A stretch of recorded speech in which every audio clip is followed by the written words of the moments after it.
주의 말씀이 내 안에 계시니 참으로 기쁘고 평안합니다.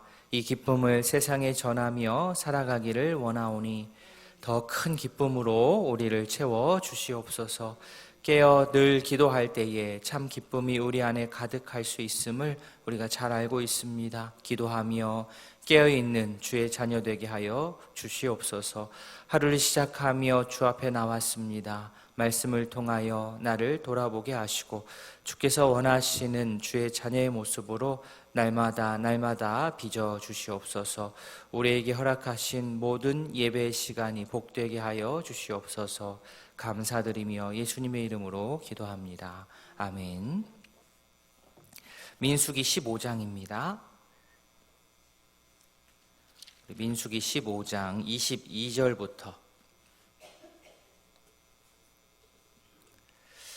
우리 36절까지 읽겠습니다. 36절까지. 민수기 15장 22절부터 36절까지 한 절씩 교독합니다. 너희가 그릇 범죄하여 여호와가 모세에게 말씀하신 이 모든 명령을 지키지 못하되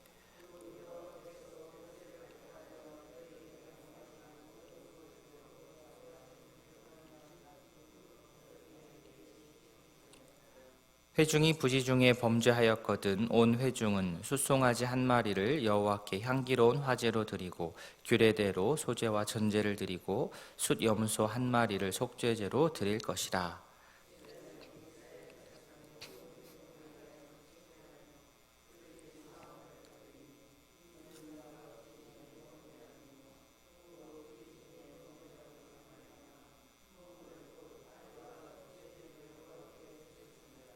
이스라엘 자손의 온 회중과 그들 중에 거류하는 타국인도 사함을 받을 것은 온 백성이 부지중에 범죄하였음이니라.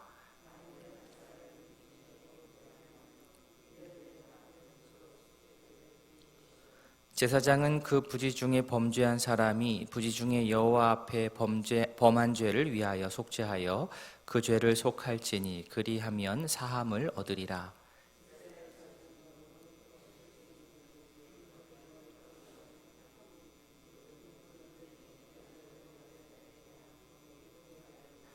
본토인이든지 타국인이든지 고의로 무엇을 범하면 누구나 여호와를 비방하는 자니 그의 백성 중에서 끊어질 것이라.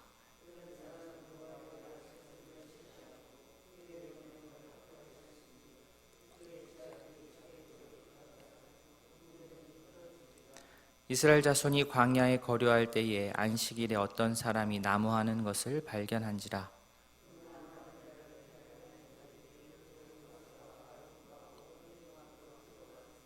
어떻게 처치하는지 지시하심을 받지 못한 고로 가두었더니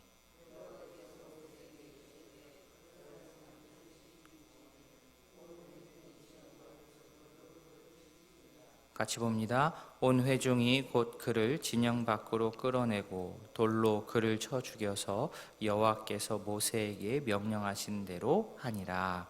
아멘. 어제에 이어서 추가 규례가 이어집니다. 부지중에 죄를 범하였을 때 어떻게 해야 되는지. 부지중에, 그렇죠? 회중이 부지중에 죄를 지었을 때, 그 다음에 개인이 그랬을 때 이렇게 두 번 나누어 나옵니다. 먼저 회중이 부지중에 죄를 지었을 때에는 숫송아지 한 마리를 번제물로 드리고 소제, 전제, 그리고 숫염소 한 마리를 속죄제로 드려야 합니다. 다음으로 개인이 부지중에 죄를 범하였을 때에는 1년 된 암년소로 속죄제를 드려야 됩니다. 이 회중이, 이 공동체가 부지중에 죄를 지을 수 있는 게 어떤 일이 있겠습니까? 예를 들면 그런 것이겠죠. 사회적으로, 사회 구조적으로 이미 그렇게 틀이 짜 있어서 자신도 모르는 사이 그 사회적인 통념을 지키면서 따르면서 살았는데 그 자체로 죄가 되는 일이 있을 수 있습니다. 아무리 법을 어기지 않았다 할지라도 그 사회법으로 인하여서 누군가가 어려워지고 힘들어진다면 나 또한 어쩌면 부지중에 죄를 짓는 것이 될 것입니다. 그런 의미에서라면 사회법을 어기지 않았다, 나는 법을 어기지 않고 잘 살아갔다라고 그렇게 자랑스럽게 얘기할 일도 아닌 것입니다. 개인적으로 윤리적인 선택을 잘 했다고 하는데 오히려 사회의 어떤 악에 내가 힘을 보태는 그러한 결단과 행동이 나올 수도 있는 일입니다. 이뿐 아니라 다양한 이유로 부지중의 죄를 범한 상황이 여러 가지가 있습니다. 그 다양한 상황에서 짓게 되는 죄에 대해서도 우리가 경각심을 가지고 그 죄를 용서받도록 하나님께서 그 길을 터주시는 것이죠. 이 말씀은 이스라엘 백성뿐만 아니라 그들과 함께 살았던 외국인들에게도 해당이 됩니다. 자, 이렇게 부지중의 범죄에 대한 말씀, 그 다음으로는 고의적인 범죄. 자신도 모르게 죄를 지은 것, 그 다음에는 이제 고의적. 고의라면 알고 지은 거지요. 고의로 범한다는 것은 알고 하나님을 향하여서 좀 세게 말하면 하나님을 공격하듯 뻔뻔한 태도로 죄를 짓는 것을 이 고의로 지은 죄라고 합니다. 30절 말씀 보시면 본토인이든지 타국인이든지 고의로 무엇을 범하면 누구나 여호와를 비방하는 자니 그의 백성 중에서 끊어질 것이라. 고의로 무엇을 범하면 이것이 곧 여호와를 비방하는 것과 연결이 됩니다. 고의로 죄를 범하면 하나님의 백성 중에서 끊어지는 그러한 형벌을 받습니다. 물론 여기서 한번 사람이 살아가다가 아차, 한번 실수로 한 잘못을 가지고 이렇게 말하는 것은 아니고요. 여호와의 말씀을 지속적으로, 의도적으로, 의지적으로 내가 듣지 않고 말씀을 멸시하고 명령을 거역한 것이 이 고의적인 범죄에 해당합니다. 이런 행위는 이스라엘에서 절대 용서받을 수 없습니다. 결국에는 백성들로부터 끊어지게 됩니다. 고의로 범죄한 실예로서 한 가지를 예로 드는데 32절부터가 그 내용입니다. 한 사람이 안식일에 나무를 하다가 잡혔습니다. 일단 바로 판결하지 않고 가두어 두죠. 그런데 여호와께서 35절과 같이 말씀하셨습니다. 35절에 여호와께서 모세에게 이르시되 그 사람을 반드시 죽일지니 온 회중이 진영 밖에서 돌로 그를 칠지니라.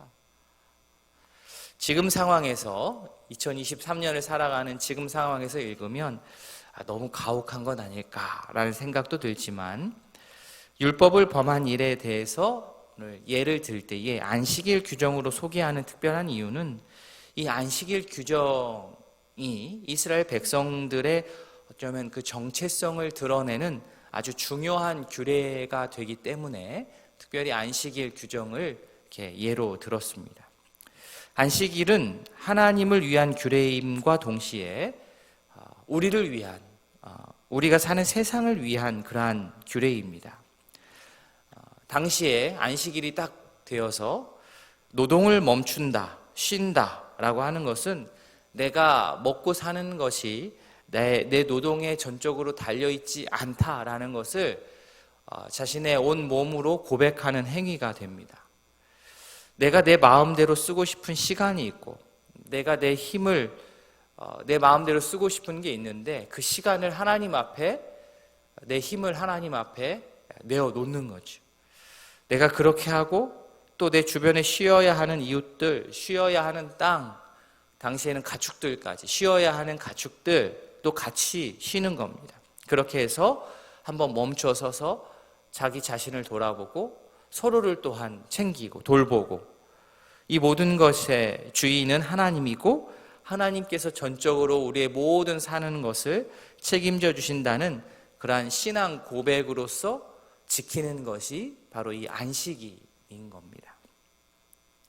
그렇게 보자면 이런 그 밑에 있는 더 큰 의미가 있다는 것을 안다면 오늘 본문에서 안식일을 지키지 않은 자를 가혹하게 다루었다라고 생각할 것이 아니요 인생에 있어서 하나님의 주권을 인정하지 않고 자기 자신이 알아서 잘 살 수 있다고 여기는 그러한 뿌리 깊은 교만을 엄하게 다스린 것이다 라고 오늘 이 안식일 규례를 우리가 이해하고 받을 수 있겠습니다.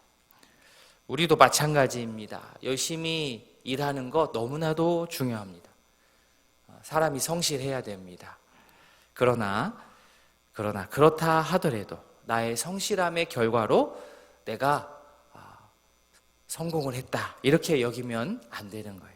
성실하는 것은 당연한 것이고 하나님께서 우리 인생을 여기까지 이끌어 주셨기 때문에 우리가 이 자리에 올 수 있었던 것입니다. 그래서 쉬지 않고 무조건 일하고 쉬지 않고 달리는 것이 미덕이 될 수가 없습니다. 하나님 앞에서는 그렇습니다. 예배를 생략하면서까지 공부하는 것은 안 됩니다. 예배를 생략하면서까지 돈을 벌면 안 됩니다. 길게 보면 그것은 도움이 아니라 오히려 손해가 됩니다. 열심히 일하다가도 멈춰서서 내가 왜 이렇게 일을 열심히 하면서 돈을 버는지를 정기적으로 돌아보아야 합니다. 이 모든 것이 바로 주님으로부터 온다는 사실을 정기적으로 확인하는 그 일이 우리 모두에게 필요합니다. 그것을 생략하고 이 생각을 잘 해낼 수 있는 사람은 아무도 없습니다. 아무리 바쁘더라도 멈춰서서 내 모든 것이 주님으로부터 말미암았음을 확인하고 감사하는 우리 주의 자녀들이 다 될 수 있기를 소원합니다. 우리가 읽지는 않았지만 37절부터 마지막 부분은 백성들의 옷단 귀에 술을 달고 청색 끈을 달라는 그러한 말씀인데요. 이 장식은 당시 귀족 계급이 했던 장식이라 합니다. 하나님께서 왜 이러한 규례를 주셨나? 옷에 이러한 술을 달고 끈을 달라고 왜 하시나? 이것을 봄을 통하여서 자기 자신이 하나님의 택함 받은 귀한 백성임을 떠올리게 하기 위함이었습니다.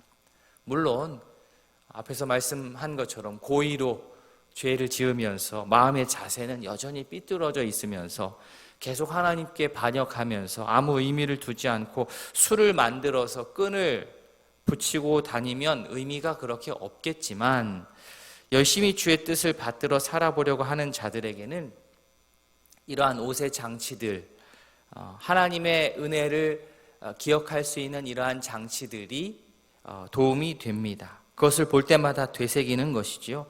아, 그래, 내가 그냥 그저 그런 인생이 아니지, 하나님의 택한 받은 귀한 주의 자녀이지 라는 생각을 합니다. 신앙생활에서도 그렇죠? 잘한다 하면 더 잘하는 게 저희들 아닙니까? 거룩한 주의 자녀로 불러주시는 것에 대한 감사로 거룩한 삶을 더 자발적으로 살아가게 됩니다. 잠시 딴 생각을 품었다가도 오늘 본문 말씀처럼 옷단에 붙은 그 술을 딱 보면서, 그죠? 단에 붙어 있는 그 술을 보면서, 아, 내가 참 귀한 하나님의 자녀이지, 자신의 정체성을 확인하고 하나님의 말씀을 기억하고 정신 차리고 주의 자녀의 자리로 돌아오게 됩니다. 맥스 루케이도라는 작가가 이런 말을 했습니다. 하나님은 당신을 있는 그대로 사랑하신다. 그러나 그대로 두시지는 않는다. 당신이 변화되기를 원하신다. 조건 없는 하나님의 사랑이 우리 인생의 기초가 됩니다. 그런데 그것을 기초로 하나님께서는 우리가 하나님을 더 닮아가기를 원하시고 또 우리를 그 길로 인도하십니다. 말씀을 통하여서 나의 정체성을 확인하고 주께서 원하시는 삶의 모습을 날마다 이루어가는 복된 주의 자녀 될 수 있기를 진심으로 소원합니다. 아멘. 여러분, 기도하는 시간 갖겠습니다. 말씀을 기억하며 기도하시고 우리 집중하여 기도할 두 가정 기도 제목입니다. 김영권 성도님, 가족 건강, 가정에서 일어나는 모든 일들이 순조롭게 주 안에서 진행될 수 있도록 박순진 성도님, 아들 현민 형제 하나님 사랑하며 은혜로 마음의 소원 이루기를, 남편 아들 구원 확신 앞길 인도, 이렇게 기도 부탁하셨습니다. 우리가 함께 기도하기를 원하고 환우들의 건강 회복을 위해서 기도해 주시고 오늘 저녁에 있을 수요 기도회를 위해서도 함께 기도하기를 원합니다. 다 함께 기도하시겠습니다.